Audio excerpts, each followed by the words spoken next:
This is Melissa, and today is the 13th of October, 2024. I hope everyone is doing all right. Friday, I played hooky from my work on a planned family outing.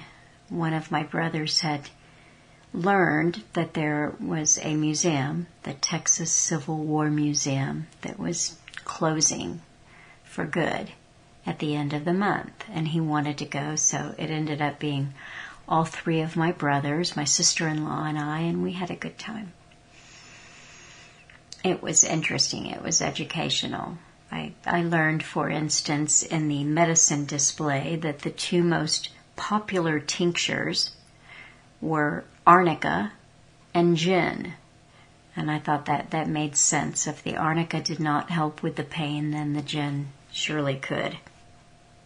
One thing that I was struck by was class distinctions that you see in the military, from the enlisted man to the officer class, and how that's always been that way, I'm sure.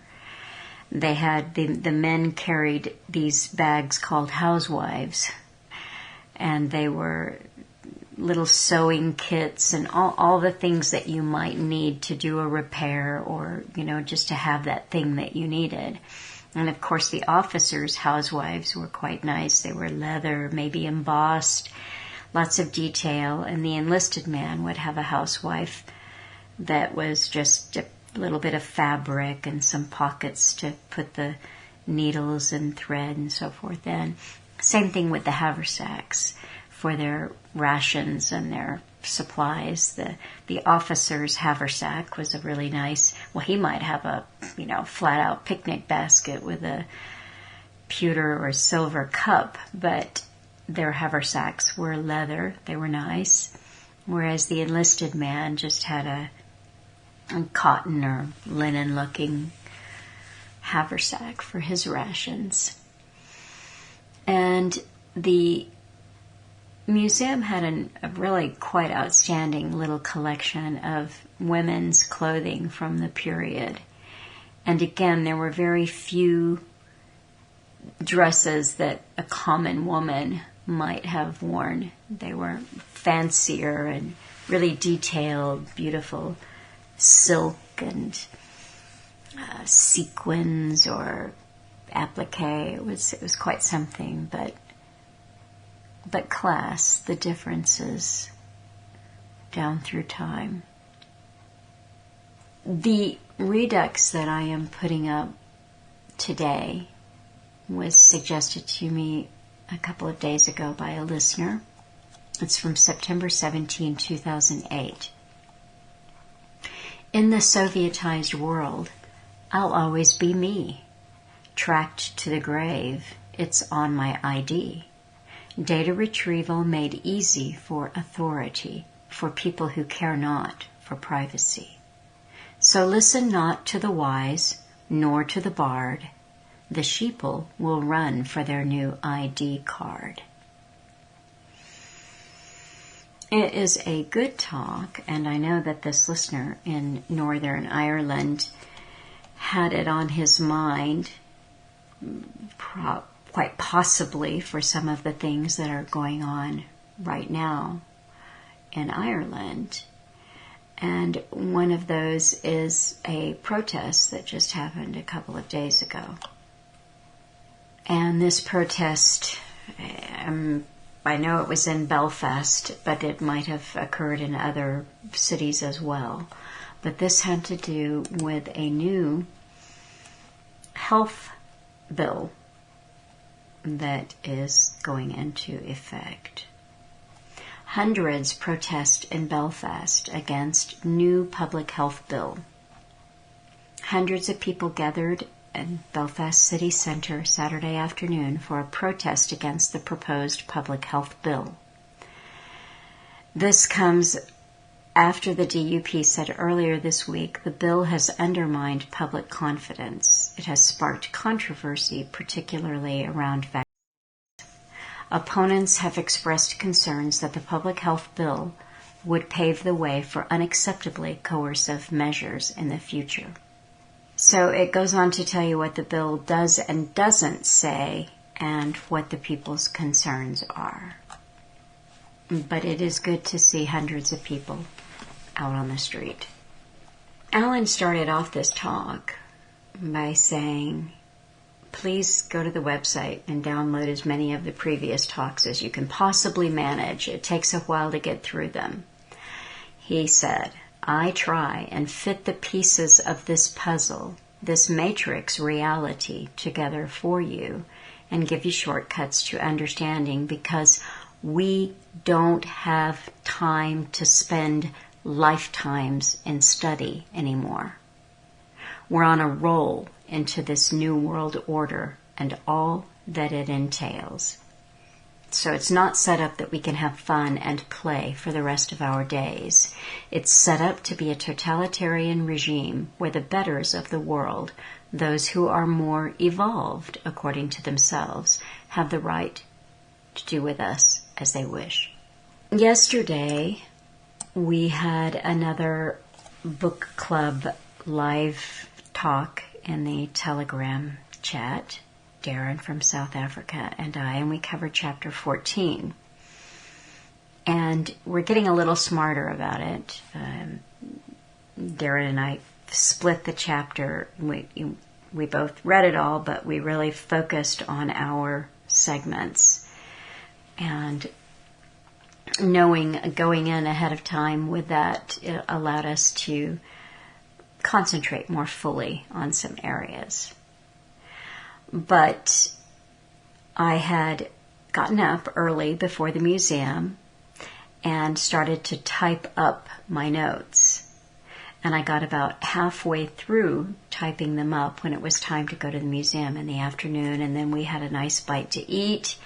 And by the time I got home, it was early evening, and I finished typing up the notes. And at some point in the process of collecting the notes and making a copy of something out of a book that I wanted to read, I asked myself the question, what are you doing? And I meant it sincerely. What am I doing in this book club, reading a book that's over 1,300 pages long, that takes a tremendous amount of dedication and commitment to do it justice, and trying to pick up the speed on it. So we're doing a chapter about every couple of weeks now, and it's a lot. And I was sincere when I asked myself the question, what are you doing? Why are you doing this?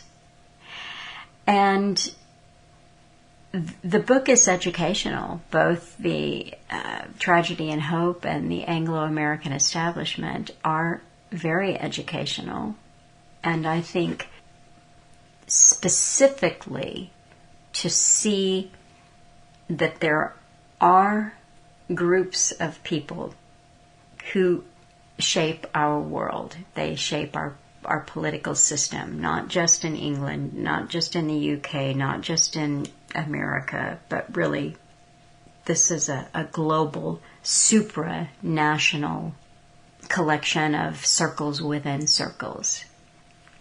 So I do know why I'm reading the book, but I share that sense of urgency that Alan had for many years, that certainly just it really picked up steam in 2020, but through the years he said, we don't really have time to mess about anymore. And I know that even when he first started talking in the late 90s, he spent more time talking about esoteric and the mysteries and symbolism and some spirituality, that kind of, I don't know that he would use that word, but the beliefs, let's say, of the elite, as opposed to a truer, realer kind of acknowledgement of spirit. And he'd said to me years ago, he would be quite popular if he stayed with those kinds of talks. But there wasn't time anymore. And I know I mentioned this last week in last week's talk, that righteous indignation, that let him present things a little bit different. Let's talk about the same thing, the same groups of people, but let's give it to you just a little bit differently.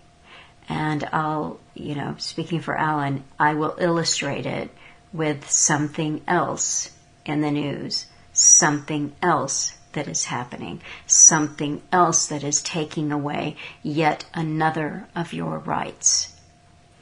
So that is where his focus went.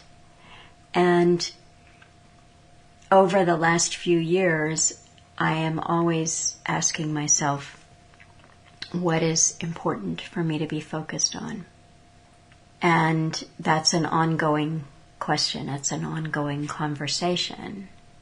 So in Tragedy and Hope, I think we're trying to bring you always, and I know that Darren does a good job of making parallels to what's happening right now. For instance, in this talk that we had today, or yesterday now, he was talking about Ukraine and Russia. And so bringing it into now. But that's where we are. We are watching over the last few years this agenda pick up incredible speed, and changes are happening too rapidly to keep up with. So, again, as Alan said in this talk, right off the top, we're on a roll. We don't have time to spend lifetimes in study anymore. And that's kind of an alien concept, because human nature is human nature, and we just we do. The elite don't stumble along down through time. They plan very, very carefully. But we just bumble along. So that was it. That was Alan's point. Let's focus. Let's get up to speed and really quickly. But going to the museum and thinking about class differences and the rich and so forth. In my preparation for the Tragedy and Hope book club, I picked up a book that I read a couple of years ago, a biography of Bernard Baruch, an investor, a financier who had a big role in war resources and armaments in World War I.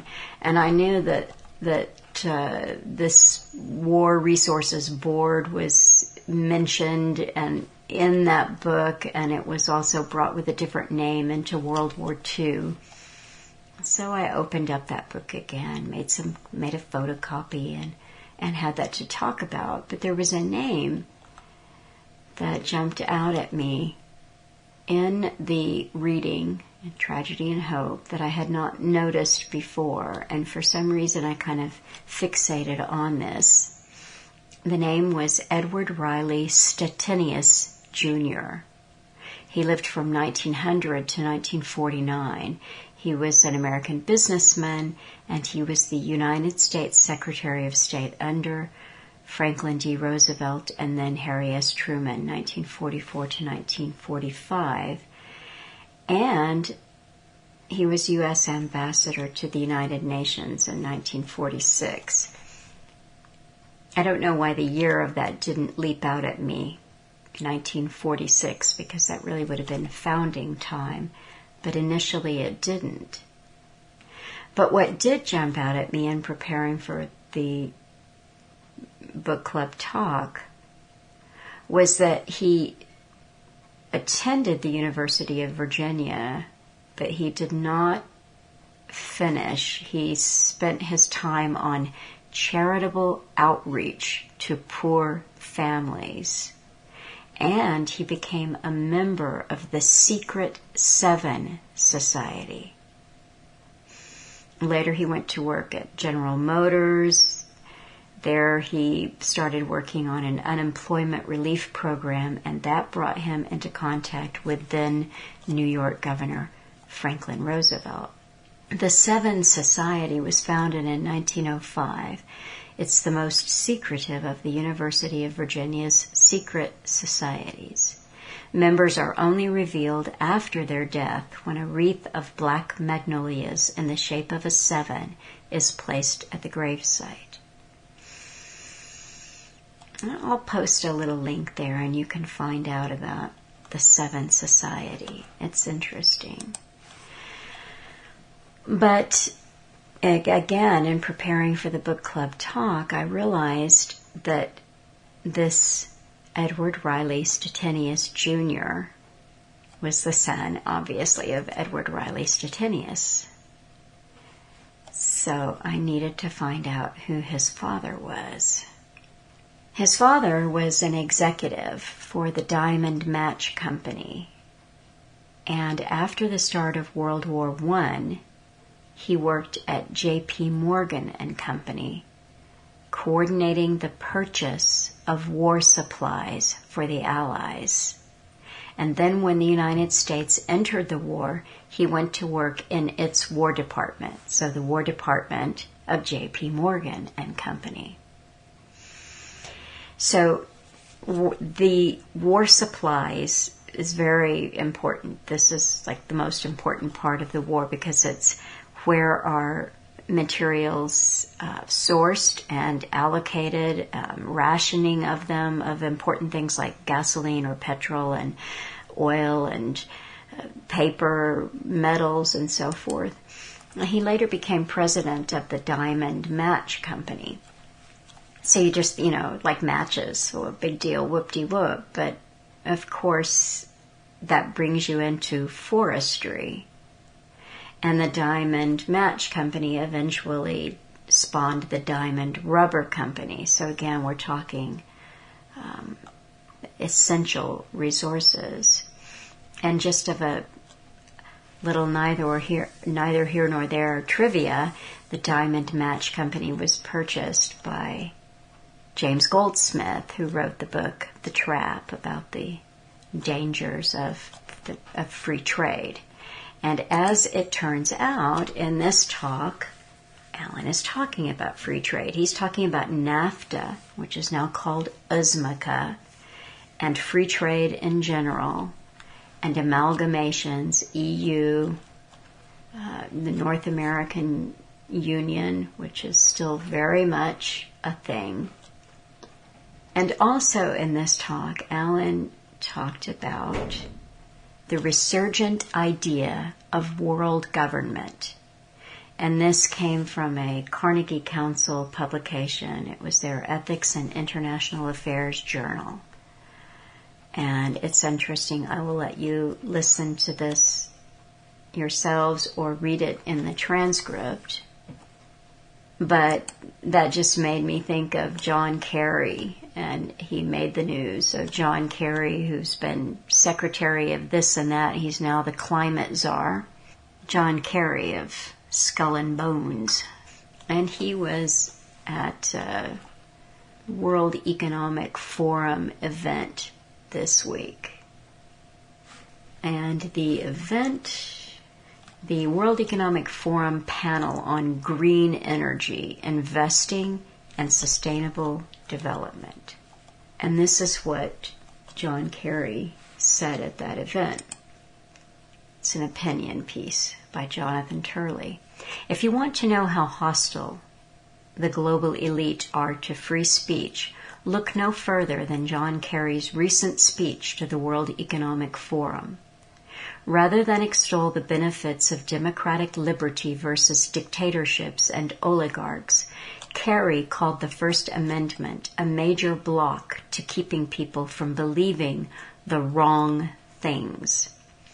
The former Secretary of State and aide to the Biden-Harris administration told the sympathetic audience, there's a lot of discussion now about how you curb those entities in order to guarantee that you're going to have some accountability on facts, etc.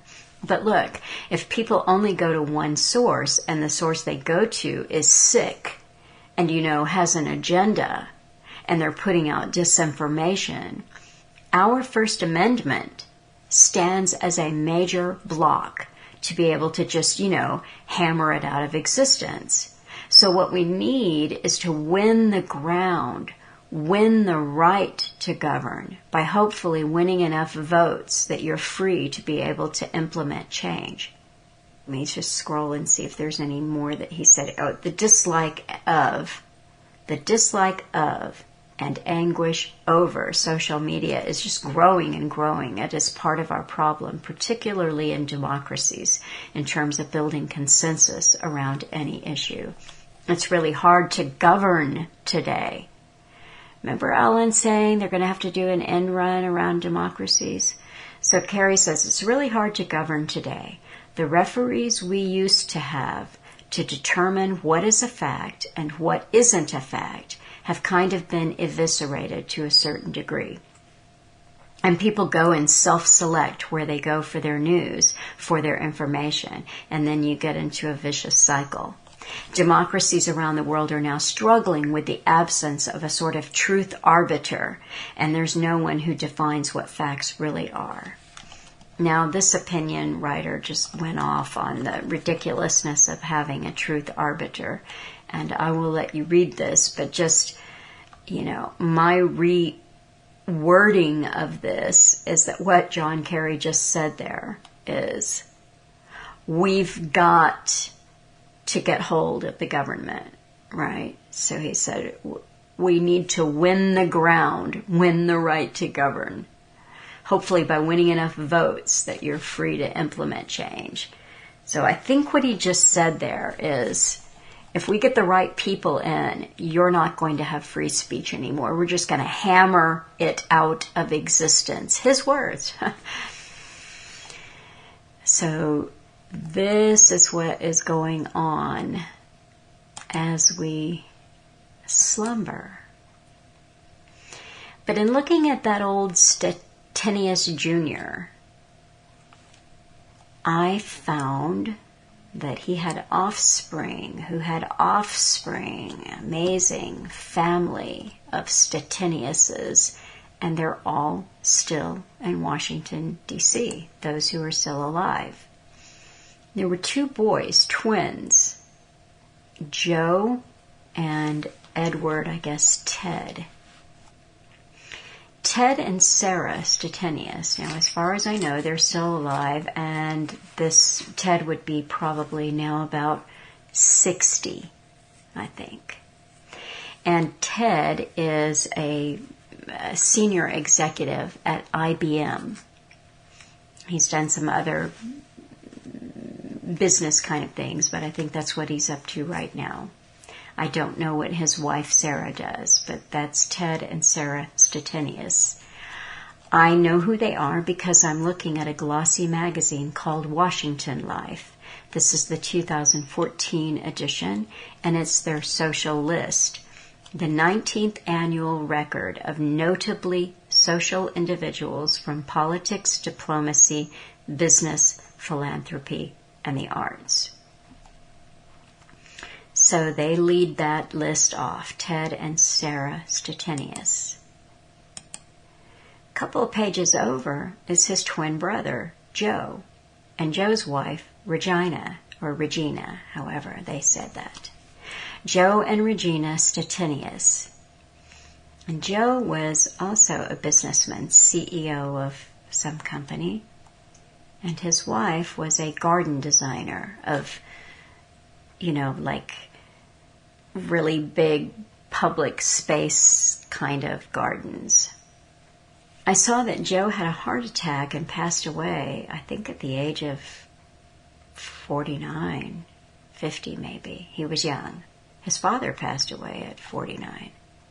Or was that his grandfather? I think it might have been his grandfather. And then his wife passed away at the age of 53, just a couple of years ago. So they left behind a couple of children. But the point of this glossy piece here was to talk about what kinds of charity they're involved in, where they like to eat, what are the parties that they like to go to, what's their favorite charity. Their favorite charity was Boys and Girls Club and the DC Central Kitchen. And his twin brother, did they ask him what his favorite charity was? Groups like THEARC, I don't know how you pronounce that, and Fair Chance DC. There's so many different organizations impacting so many lives in our community. But this is about that. This is about their charities. And then right between the twins was the Belgian ambassador, Jan Matthysen, and Agnes, his wife. And it was something that she said that struck me here. They asked the question, what do you like most about living in Washington? Now remember, he's the ambassador from Belgium. They're living in the beautiful embassy of Belgium, beautifully furnished, gorgeous.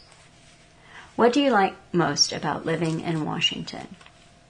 And they answered, diplomatic life offers us exceptional insights and many opportunities, such as meeting the leaders of Washington's political, social, artistic, and economic communities.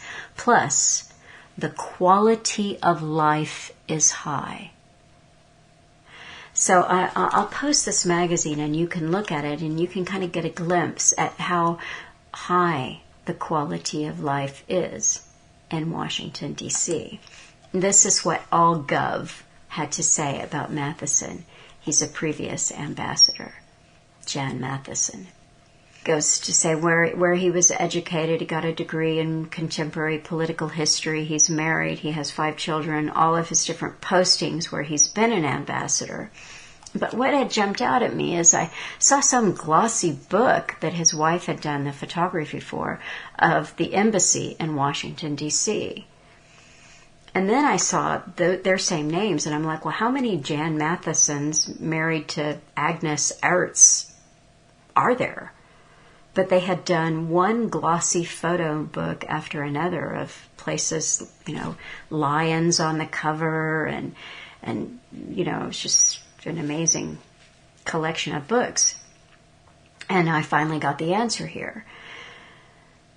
While he was at his different postings, Thailand, he was an ambassador to Thailand, Cambodia, Laos, Burma.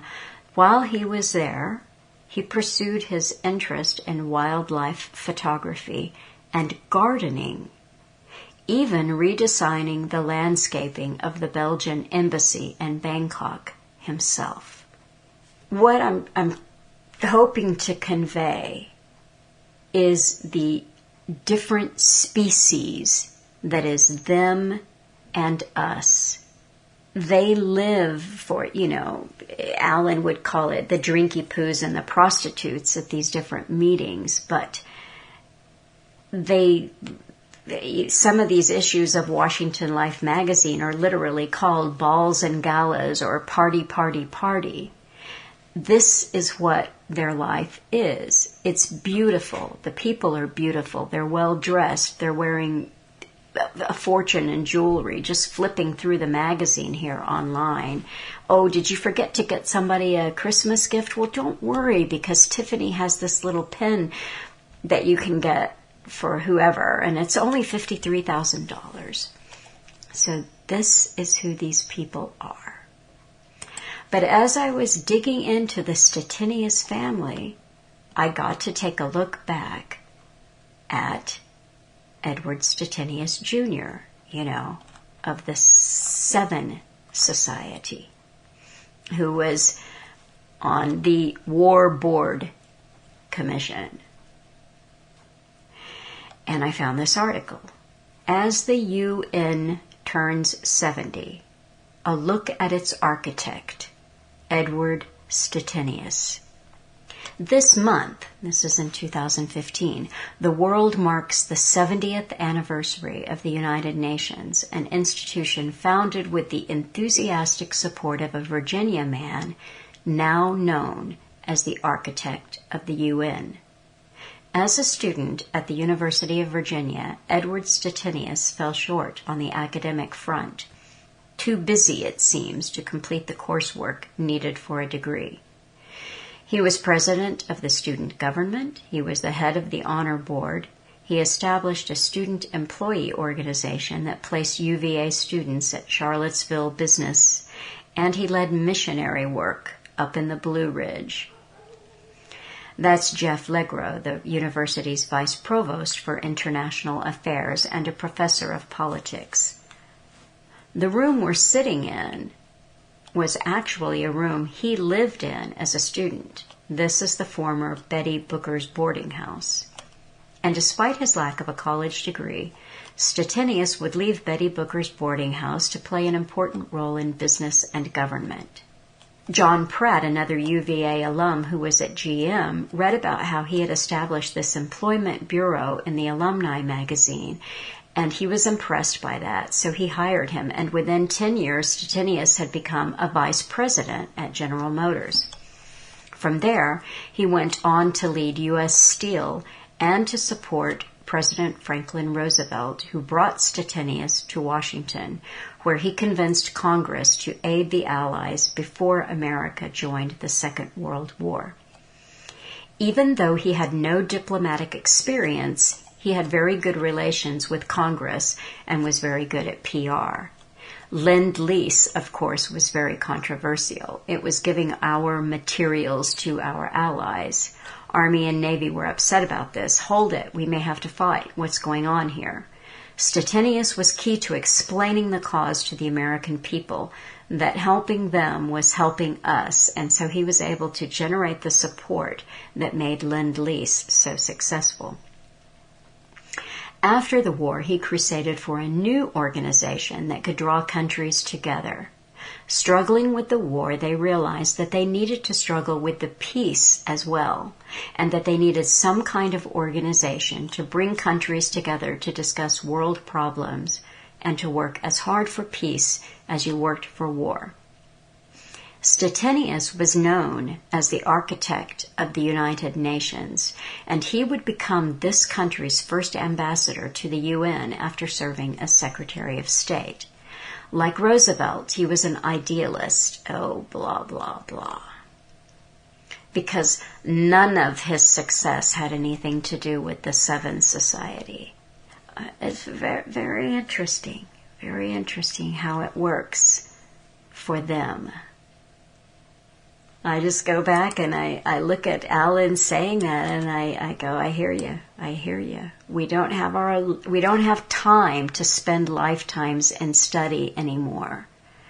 So sometimes I'm sure that I sound a little frantic if I say, oh, don't go there, don't look over there, but I remember Alan. I remember Alan in 2020.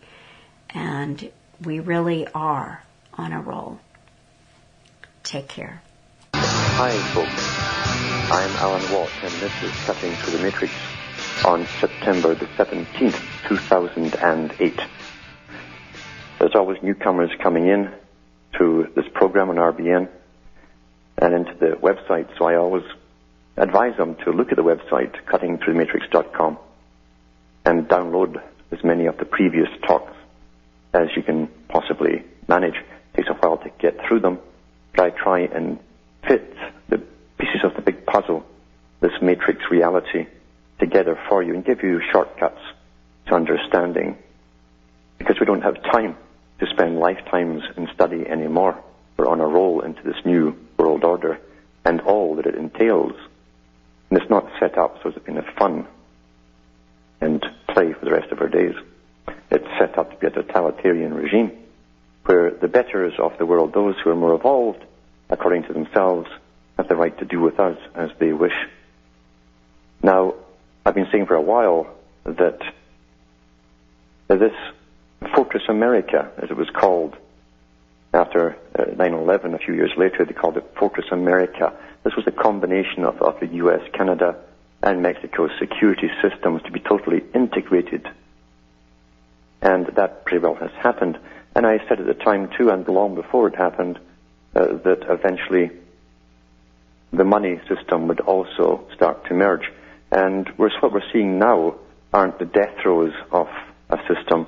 It's simply the big boys rearranging the deck to fit the new system of a United Americas. That's what we're seeing. And they started this back in the 90s with amalgamations and takeovers from one bank to another as they lined themselves up.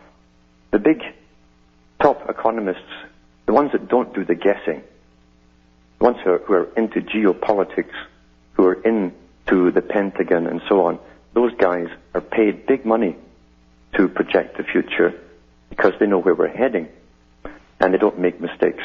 So whatever's happening today was planned that way.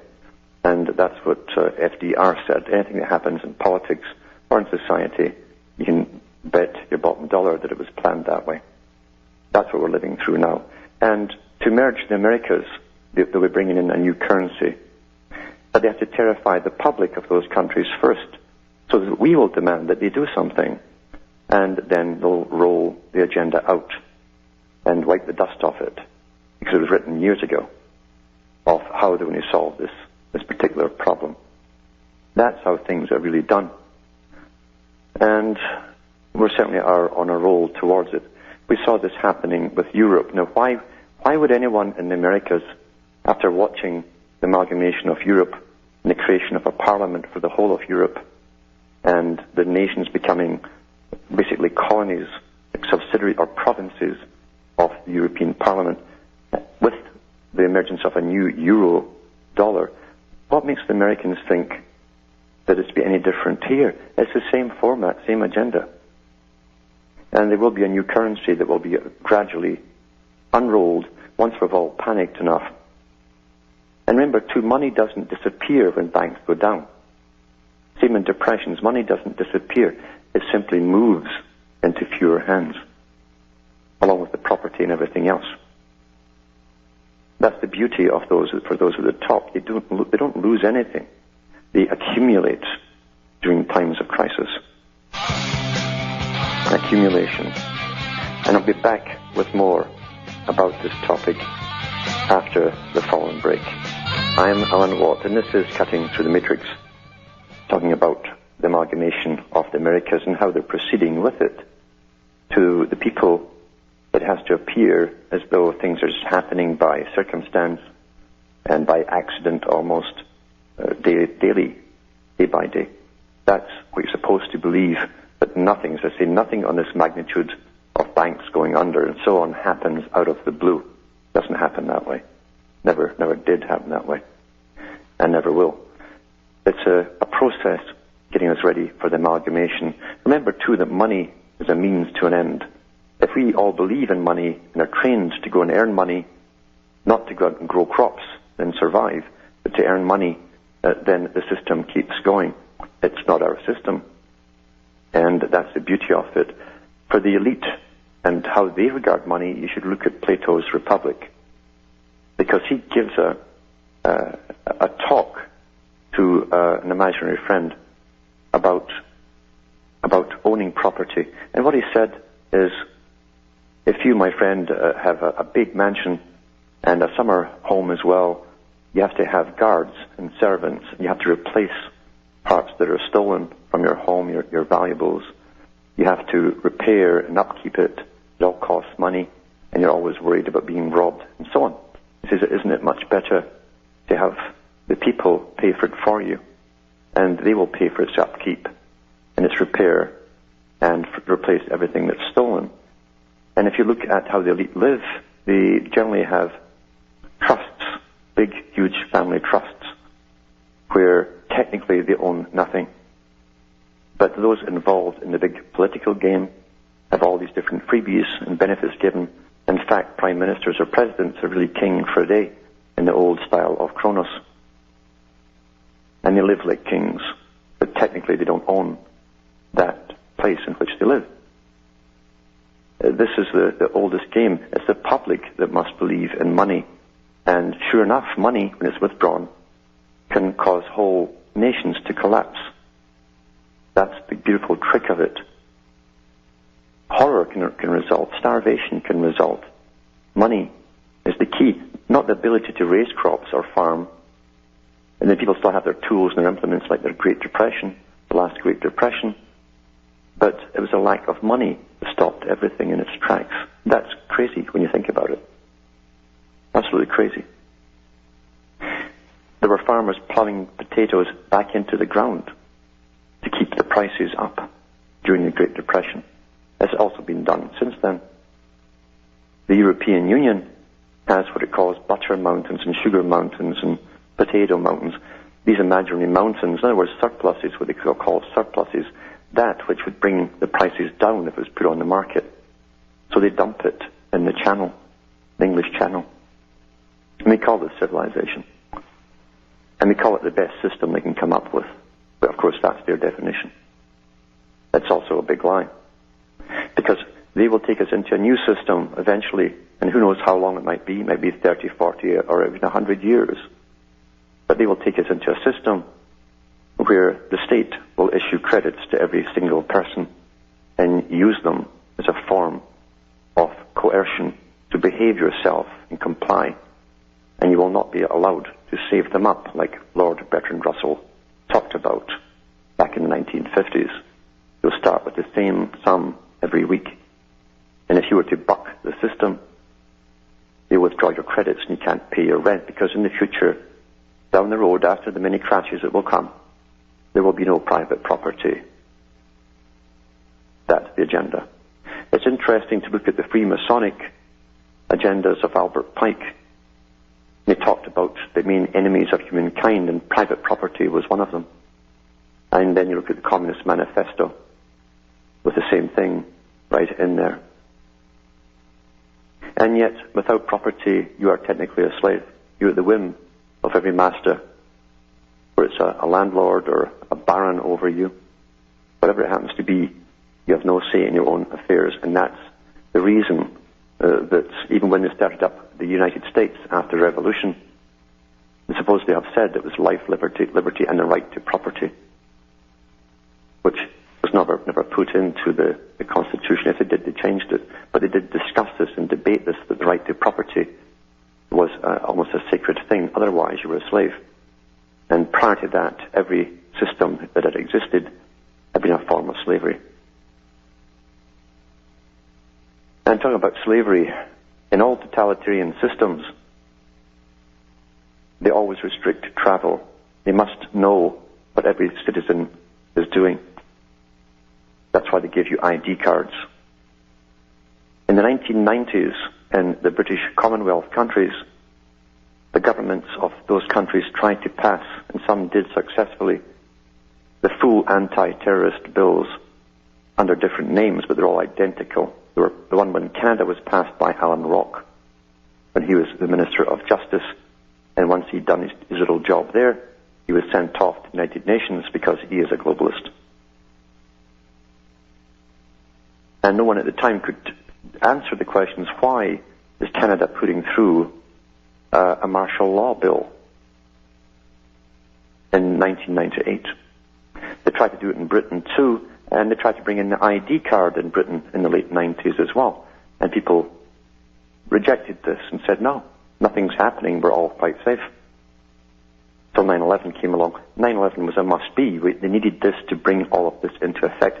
But Wendy Mesley, on the Wendy Mesley Show, CBC Canada, generally gets the big shows to introduce something. She was the one who introduced the HAARP, H-A-A-R-P project to Canadians and the world, the one in Alaska with Nate Bigage as the guest.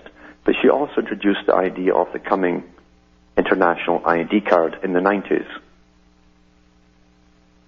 And she did a program on this, and she talked to one of the CEOs of the biggest companies, the one obviously deigned to bring in the card. And she asked the man, what makes you think Canadians will accept being tracked and traced and so on, and having to have this card to leave countries and get into countries and so on, and all their personal data on it? And he said, quite calmly, he said, because they'll be given no option. So if you think it's all to do with 9/11, You have to do your homework and see what was happening before 9/11 in the few years prior to that, because it was out in the open even then. And America being what it is, the US being what it is, and with the CFR and other organizations saying they'd have to do an end run, meaning going around the Constitution. If they couldn't knock it out the way altogether and replace it, they just go around it and ignore it. And here's how they're introducing the ID card.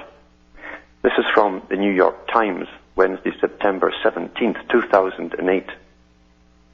This is a new license for more than just driving by Jennifer Lee. New York State on Tuesday began offering an enhanced driver's license, one of a number of non-passport citizen travel documents that are making their way down bureaucratic government pipelines. But it looks and functions as a license for driving.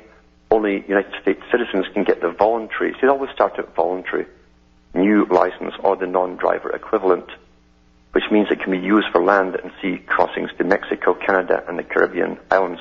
These are the countries that are under the NAFTA agreement, where even right now I think the Jamaicans and Trinidadians don't need technically a passport to come in, because that was already agreed upon under NAFTA, and really under the free trade negotiations prior to that. It says here it's also a high-tech card equipped with a vicinity radio frequency identification chip that will broadcast a number to pull up biographic and biometric data for the border officer. Now, I can guarantee you this will be used all through your city as well. These are active chips, and they can be read too by the cell phone tower technology that's all over the place.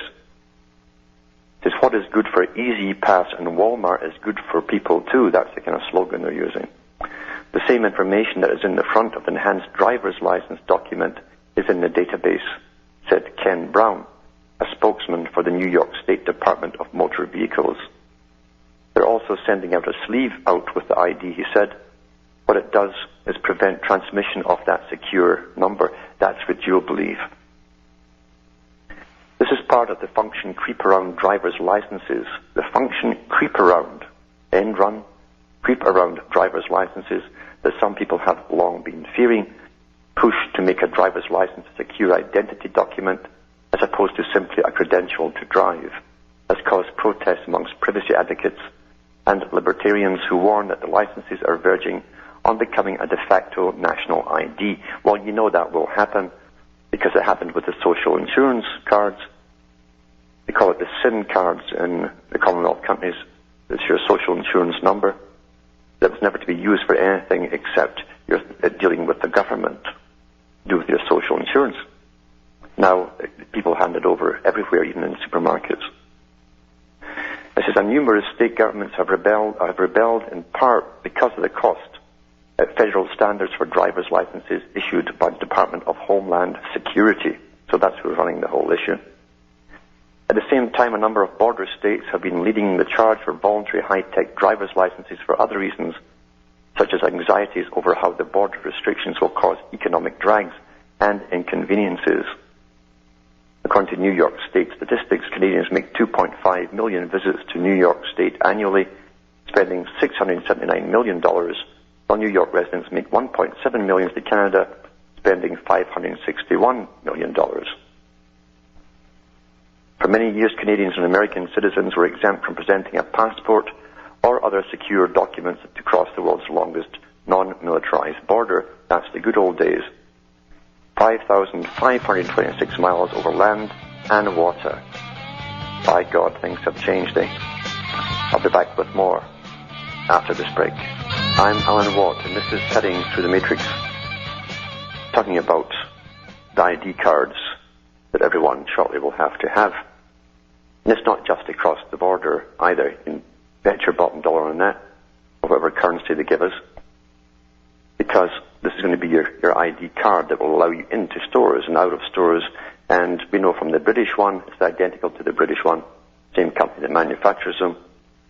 They have room in the card and the chip, lots of room for all your data, including your medical records, and it will be used as a bank card as well. Can't buy or sell without it. Don't leave home without it. It says here in the same article, Washington State, which experiences a lot of cross-border traffic with British Columbia, was the first state to offer the enhanced driver's license in January.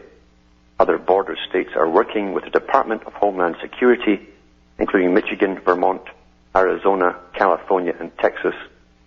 In contrast, Maine has led the charge among states protesting the federal standards.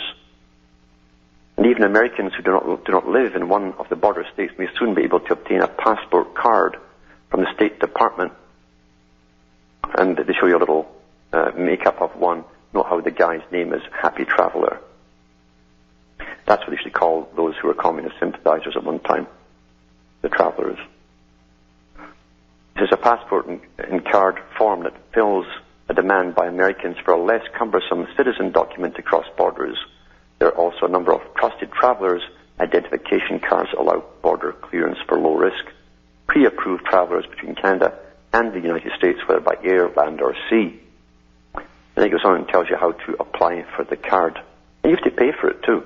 That's what gets me, how we pay for our chains. Through fees. We get fees to pay for everything. So the license costs $30 more than a normal driver's license or state ID, and is valid for 8 years. The price of a United States passport is more than $100. So, it says here too that the standards from these cards came from the Western Hemisphere, mind you, Travel Initiative, which came from the Intelligence Reform and Terrorism Prevention Act of 2004, which you can actually download from this particular article. It's got a link to it in PDF form. You can download the whole Intelligence Reform and Terrorism Prevention Act. This is requiring all travelers to present a passport or other document that denotes identity and citizenships when entering the United States. So, one way or another, you see, they get it through. They get it through because it's a must-be, you see. In a world, this was discussed a long time ago, when they would achieve their global system, for government to exist, it must have enemies. And that's traditionally how they've kept themselves propped up in power and be able to tax people to protect you from those guys over there. When you run out of those guys over there, there's no more over there's left, and we're all global, then you have to find terrorism within. But you will find, because I've seen these things going up across or along the roads, they're putting various kind of these strange-looking big fat poles up. They're big antenna poles with huge cables going into them as part of the technotronic system they're putting up. You're also going to find that you'll be tracked wherever you go. Wherever you go. And believe you me, if it's not encoded into that license that you can travel limitlessly, then you probably won't be able to move outside your own particular designated area in the future, whatever that happens to be. That's what's coming down. These guys aren't stupid. They plan all this years ahead and have it going through panels and debates and so on, one after the other. They know what they're up to. You know, global government is an old idea. An old idea first born in Britain about 500 years ago. John Dee brought it up. And then we find little associations, little fraternities down through the centuries afterwards, popping their heads up, called different names, but really all the same group, bringing up the idea of global government. And people like Weishaupt, Adam Weishaupt, talked about the creation of foundations and how they would finance the systems that they wanted into being through backing and promoting political movements or non-governmental organizations. Here's an article.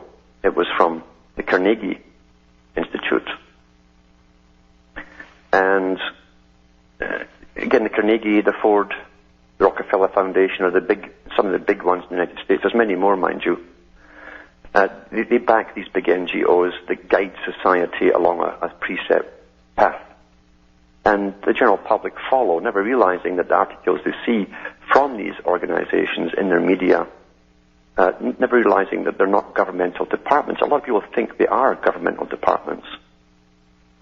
It's like the Royal Institute of International Affairs. Every book they publish has a disclaimer in the first or second page saying this is a non-governmental organization and a non-political organization. Even though they admit they give their ideas to government, ideas of where we should all go, to government. But they're right, they don't play politics, they don't play the game of politics, they simply write down an agenda and follow it, so they're telling the truth. Politics is for the little people to believe in. Here's an article they put out in volume 22.2, summer 2008, about the resurgent idea of world government, and I'll be back with it to read it to you after this break, trying to show you how we're not simply stumbling along some blind alley like a drunken man with a blindfold, but we're actually being guided and pulled and pushed and coerced along a particular path, a path chosen a long time ago by those who'd already found that they could control the world through economics primarily and through governmental institutions and the takeovers thereof, through fraternities working together, and people who are sworn, who swear oaths to each other to fulfill their missions in life, their quest, as they call it at the top, the Knights love a quest. And how guys like Adam Weishaupt, who was a bit too much open with his sarcasm and disdain of the ordinary person and fell into dismay with his peer group. But nevertheless, he did say that we shall create foundations which will guide the world along this path. And sure enough, they do.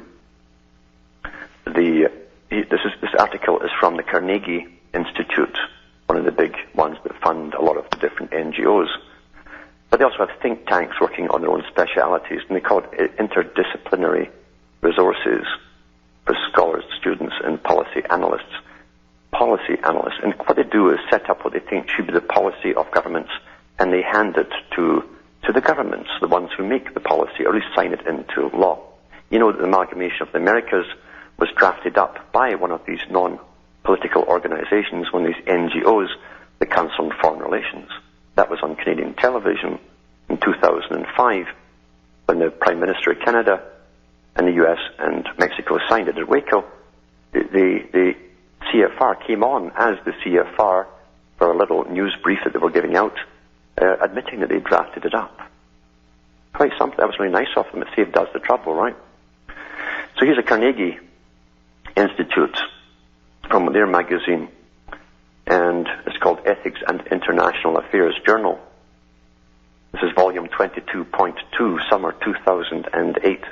The Resurgent Idea of World Government. Ethics and International Affairs, volume 22.2, by Campbell Craig, July the 7th, 2008.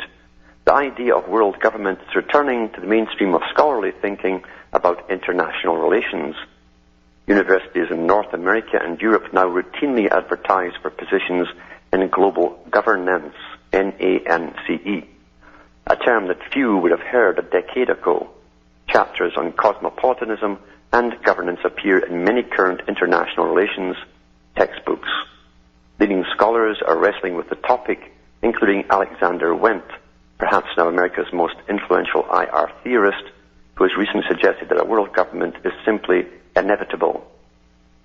While some scholars envision a more formal world state, and others argue for a much looser system of global governance, it's probably safe to say that the growing number of works on this topic can be grouped together in the broad category of world government, a school of thought that supports the creation of international authority, or authorities that can tackle the global problems that nation-states currently cannot. It is not, of course, a new idea. Dreaming of a world without war, or of government without tyranny, idealists have advocated some kind of world or universal state since the classical period. They call it utopias. And as George Orwell said in 1984, and also in Animal Farm, he says some are more equal than others in such utopias. Italian poet Dante viewed world government as a kind of utopia. The Dutch scholar Hugo Grotius, often regarded as the founder of international law, believed in the eventual formation of a world government to enforce it. The notion interested many visionary thinkers in the late 19th and early 20th centuries, including H.G. Wells and Aldous Huxley. In 1942, the one-time Republican presidential candidate Wendell Willkie published a famous book on the topic, One World. It's an interesting read. And after the Second World War, the specter of atomic war moved many prominent American scholars and activists, including Albert Einstein, the University of Chicago President Robert Hutchins, and the columnist Dorothy Thompson, to advocate an immediate world state, not so much out of idealistic dreams, but because only such a state they believed could prevent a third world war. Now, it's easy to go along with that for those who are going through all of this, war after war, and living on your nerves, to believe that it would be a natural thing to come about, obliterate nation states, and you would have world government, and somehow we'd all go to bed safely at night. But of course, that is utopian, because the ones who gave us the wars are the same ones, and fraternities, like Carl Quigley said in his own book, the ones behind the wars, and he admitted the organizations behind the ones that he knew of were the actual organizations that he was a historian for. They're the same guys who are running us into their world order. They said here, the campaign continued as late as 1950 when the popular magazine Reader's Digest serialized a book by the world government advocate Emery Reeves. At the same time, the Senate Subcommittee on Foreign Relations was considering several motions to urge the Truman administration to adopt a policy of world federalism. In fact, to this day, the World Federalist Movement, an international NGO, non-governmental organization founded in 1947 and recognized by the United Nations, boasts a membership of 30 to 50,000 worldwide. By the 1950s, however, serious talk of world government had largely disappeared. The failure of the Baruch Plan to establish international control over atomic weaponry in late 1946 signaled its demise, for it cleared the way, as the plan's authors quietly intended, for the United States and the Soviet Union to continue apace with the respective atomic projects. What state would place its trust in a world government when there were sovereign nations that possessed, or could soon possess, atomic bombs? Certainly neither the United States nor the Soviet Union was willing to do so, and once the two states committed themselves to the international rivalry that became known as the Cold War, the impossibility of true global government became obvious, and the campaign in favor of it diminished. Now, that's not really true. You see, again, that's from the layman's point of view. Because, you see, the Soviet Union was financed into being and kept alive during its whole lifetime by the Western countries. We fed them. Canada and the States exported most of its grain there, all through the Soviet era. They were the biggest purchasers.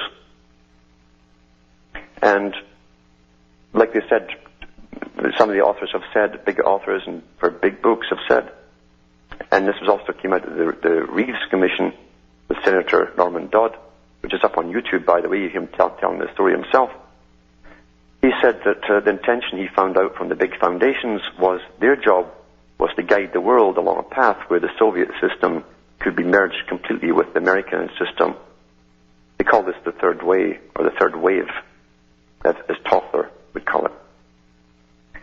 So we're guided along this path, and to those who lived through the eras where they've been threatened to be nuked any day, it all seemed quite logical that nations couldn't handle it anymore, and therefore why not give it up to some altruistic organization like the United Nations? That's how they see it, very naively, and that's how they're meant to see it. Because the United Nations, going further back to the League of Nations, its precursor, stated quite clearly at the outset, its purpose was to bring in global government. Read the article that H.G. Wells wrote about the League of Nations as world government, written about 1919, 1920. It's quite the eye-opener. And you'll find, if you go into these foundations, look at what their mandates are, look at all the different specialized think tanks they have working on different projects. Projects that are all intertwined, as they call it themselves. They're completely interdisciplinary. All the disciplines are brought together. That's science, commerce, health, everything brought together. Tremendous organizations, massive organizations. And all Masonic organizations, like Weishaupt said, love a foundation on which to build. The great foundations. Now we'll go to the callers now, and we've got Kyle from Connecticut. There, are you there, Kyle? Hi, Alan. Hello. Isn't it amazing how every dictator or conqueror has always wanted to rule the world, and they're finally have it within their grasp? Yes. And I think your listeners should be more worried about the passive RFID tags than the active ones. The active ones that we carry around are our cell phones, the perfect plugging device. But in Connecticut here, they're putting passive RFID tags in our inspection stickers. Mm-hmm.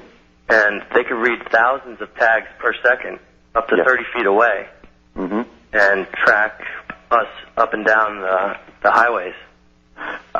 Some news for people in Canada and the States, even your little ID cards that you have with the strip on the back can be read remotely from a good distance away. And they have been read remotely whenever you've gone into any government building for the last 10 or 15 years. And they have the ones you can write to also, within 10 feet. That's right.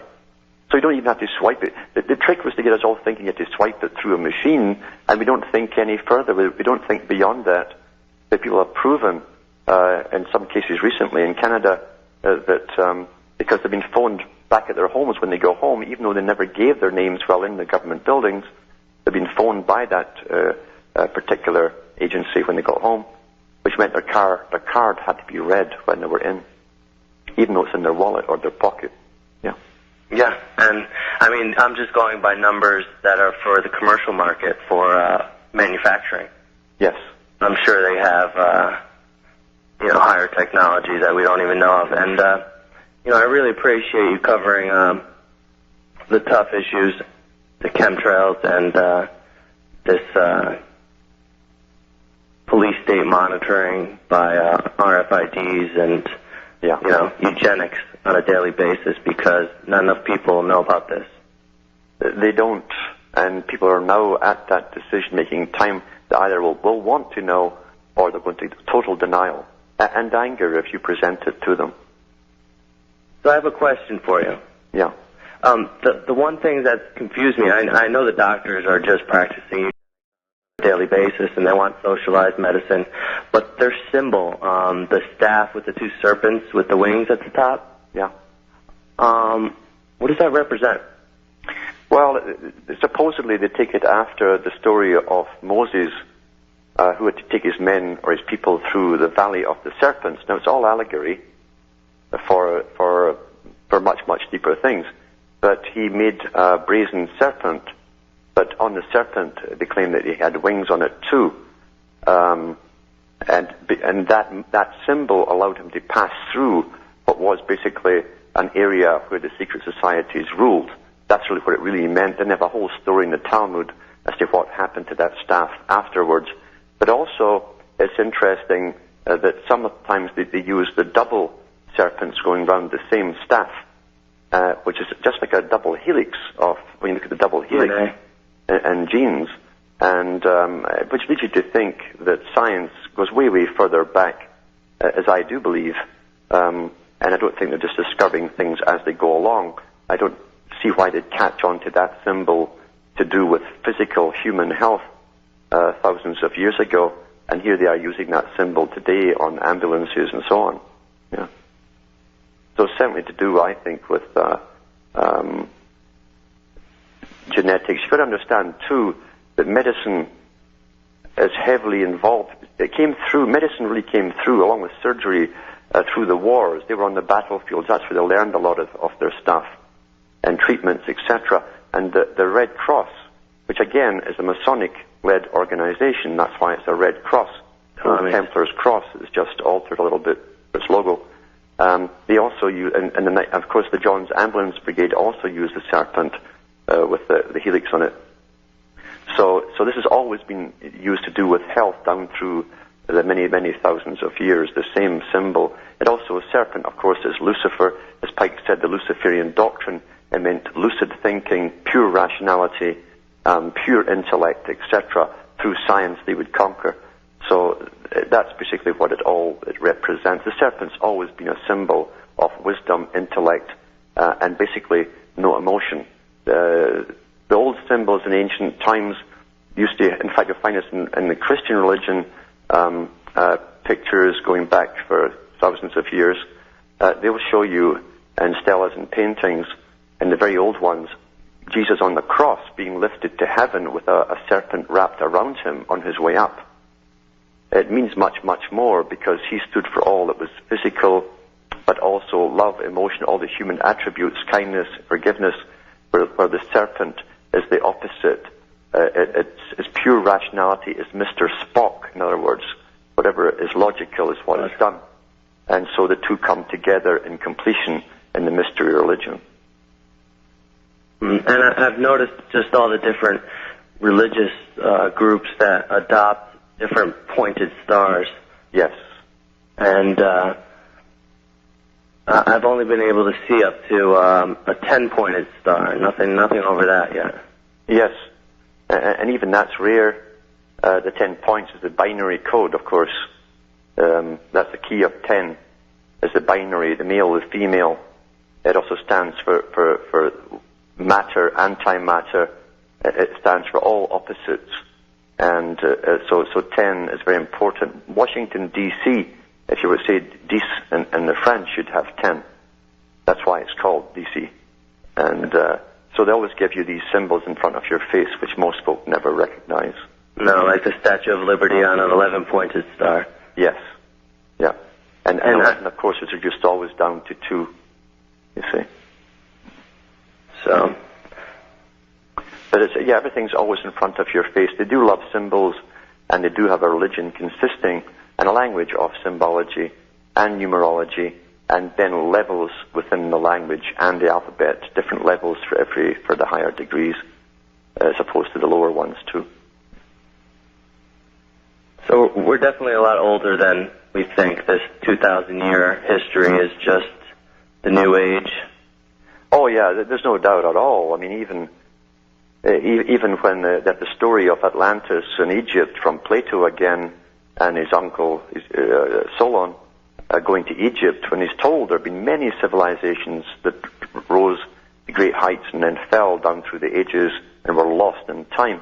But you go into India and the histories of India, and they'd blow Darwin out the water every time on ancient civilizations where humans were still humans. We were not dragging our knuckles along the jungle. Yeah. All right. That's how it goes. But thanks for calling. And I'll be back with another caller right after this break, trying to put the big picture across in a few words, because we don't have time in this day and age to give a complete education anymore. We're on a roll, and there's so much you'd have to really learn. We don't have to know everything. It's a matter of reading the right books, and suddenly everything falls into place. And you realize we're being guided along this path that we didn't decide upon. We just go along for the ride because everyone else is going along for the ride. That's how most people act. What's everyone else doing? They're all stumbling along in this direction, and you stumble along too. That's how the sheep are supposed to see it from that level.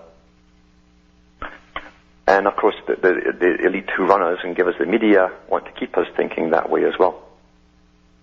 Now we've got Joel in California. Are you there, Joel? Yes, I am, Alan. How are you? I'm hanging in here, yeah.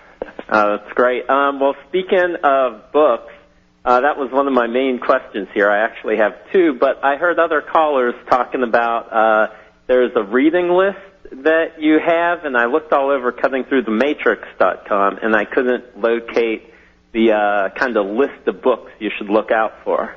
Okay. I do have it here. I'll see if I can retrieve it and put it up there for you.